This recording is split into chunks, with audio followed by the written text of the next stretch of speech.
Breaking news and depressing news. American journalist Gonzalo Lira has died while imprisoned in Ukraine. Why did he die? Because the Ukrainians allowed him to die. They wanted him to die. 55-year-old American journalist Gonzalo Lira has reportedly died in a Ukrainian prison after nearly 8 months of imprisonment. Also remember, he wasn't tried. They were holding him without trial. According to the Post-Millennial, Lira was arrested by Ukrainian security in May of 2023 after he was reportedly critical of President Vladimir Zelensky's handling of the war being fought against the Russian forces in eastern Ukraine. He was arrested for what you shouldn't be able to get arrested for in the United States, the freedom of speech. He was talking about the Ukrainian losses. He was talking about the low morale, the disease in the ranks of the Ukrainians, the air force of the Ukrainians pretty much being non-existent. And what did they do? They arrested him and imprisoned him, stealing his rights away, which caused his death.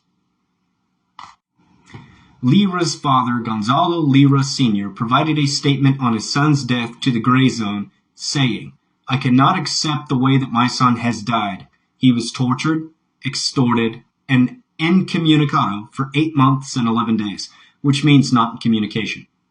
And the U.S. Embassy did nothing to help my son. The responsibility of this tragedy is in the hands of Zelensky." They incorrectly didn't get that down. "With the concurrence of a senile American president, Joe Biden." The Ukrainian government tortured Gonzalo Lira. They removed all of his freedoms, of which the United States states that it tries to uphold. The United States also says it upholds democracy.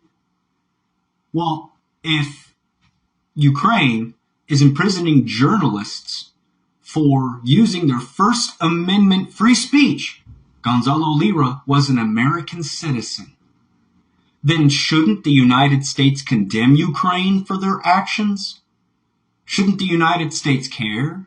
The United States cared in other cases, but not this case?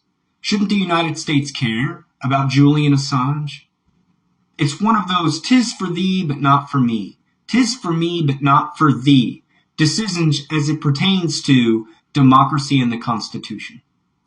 The United States has clearly lost face with allowing the Ukrainian government to murder Gonzalo Lira, and that's exactly what it is.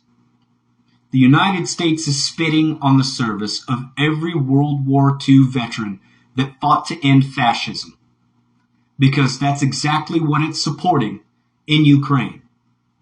The Ukrainian president, Vladimir Zelensky, is not holding elections. I remember a president in the past of a government, the NSDAP, that wasn't holding elections. They are willfully imprisoning and murdering journalists and dissenters just because they're speaking out. I remember a government that did that, the NSDAP. For everybody that sees this video, donate to Gonzalo Lira's movement and their father. Speak out. Hopefully there can be some justice brought to this situation, being this is one of the most unjustified things that a government should be able to do. And it's the exact same thing that's going on in Israel, so don't forget about that.